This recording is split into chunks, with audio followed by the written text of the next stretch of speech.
तो दोस्तों, आप सभी ये बात जानते हो कि भारत की तरफ से अपनी प्रिले टैक्टिकल बैलिस्टिक मिसाइल को स्पेशली अपनी रॉकेट फोर्स के लिए बनाकर तैयार किया गया है। जिस समय भारत की रॉकेट फोर्स को बनाकर तैयार किया जाएगा, उस समय प्रिले टैक्टिकल बैलिस्टिक मिसाइल हमारी रॉकेट फोर्स की सबसे महत्वपूर्ण मिसाइल होगी। और आज इस मिसाइल को लेकर एक बड़ा फैसला लिया गया है, जहां पर इस समय बताया किया जा रहा है कि फ्यूचर में इस मिसाइल का मेगा लेवल पर प्रोडक्शन करने के लिए हमारी प्राइवेट सेक्टर की कंपनियों को भी प्रिले टैक्टिकल बैलिस्टिक मिसाइल को बनाने का मौका दिया जाएगा। फिलहाल के लिए देखा जाए तो हमारी भारत डायनेमिक लिमिटेड द्वारा ही हमारी प्रिले टैक्टिकल बैलिस्टिक मिसाइल का प्रोडक्शन किया जाता है।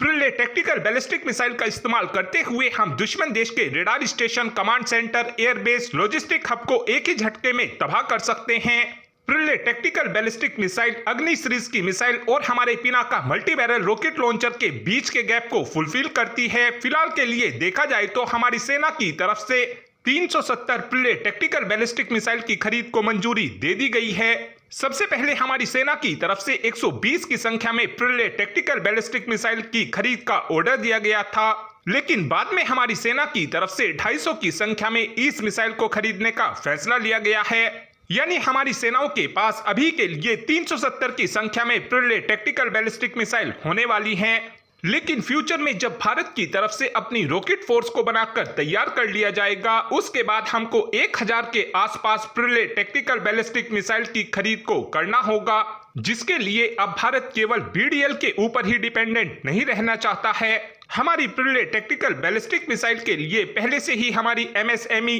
कंपनियों की तरफ से कई कंपोनेंट की इस मिसाइल के लिए सप्लाई की जाती है और फ्यूचर में तो इस पूरी ही मिसाइल को हमारी प्राइवेट सेक्टर की कंपनी द्वारा बनाकर तैयार किया जाएगा। इस मिसाइल का इस्तेमाल करते हुए हम चाइना और पाकिस्तान को काफी तेजी से रेस्पॉन्स दे सकते हैं। प्रिले टैक्टिकल बैलिस्टिक मिसाइल की कुछ खासियतों की बात की जाए तो इस मिसाइल की मारक क्षमता 150 किलोमीटर से 500 किलोमीटर के बीच है। इस मिसाइल के अंदर 500 किलोग्राम से 1000 किलोग्राम के वॉरहेड को लगाया जा सकता है। जिस समय इस मिसाइल के अंदर 1000 किलोग्राम के वॉरहेड को लगाया जाएगा, उस समय इस मिसाइल की रेंज 150 किलोमीटर के आसपास की होगी और जिस वक्त इस मिसाइल के अंदर 500 किलोग्राम के वॉरहेड को लगाया जाएगा, उस समय इस मिसाइल की रेंज 500 किलोमीटर के आसपास होगी। इस मिसाइल का वजन 5 टन के आसपास का होने वाला है। लंबाई इस मिसाइल की 11 मीटर के आसपास की होने वाली है। इस मिसाइल के अंदर सॉलिड फ्यूल का इस्तेमाल किया जाता है। रफ्तार इस मिसाइल की 7470 किलोमीटर प्रति घंटा है, यानी कि 6.1 मैक के आसपास और एक्यूरेसी इस मिसाइल की 10 मीटर से भी कम है, यानी कि जो भी टारगेट इस मिसाइल को दिया जाएगा, उस टारगेट के 33 मीटर के अंदर अंदर ही जाकर ये मिसाइल धमाका करेगी। साथ में एक अपडेट हमारे FICV प्रोग्राम को लेकर भी आया है, यानी फ्यूचर इन्फेंट्री कॉम्बैट व्हीकल, जहां पर इस समय बताया किया जा रहा है कि अब हमारा FICV प्रोग्राम अपने फाइनल फेज के अंदर एंटर कर चुका है। इस प्रोजेक्ट की कीमत 65,000 करोड़ के आसपास की होने वाली है और FICV का इस्तेमाल करते हुए हम अपने BMP-2 व्हीकल को रिप्लेस इसी FICV की मदद से करने वाले हैं। पहले फेज के दौरान हमारी सेनाओं की तरफ से 1750 की संख्या में FICV की खरीद को किया जाएगा और FICV को लेकर हमारी सेना की तरफ से प्लानिंग ये की गई है कि फ्यूचर में हम 2600 के आसपास FICV की खरीद को करेंगे।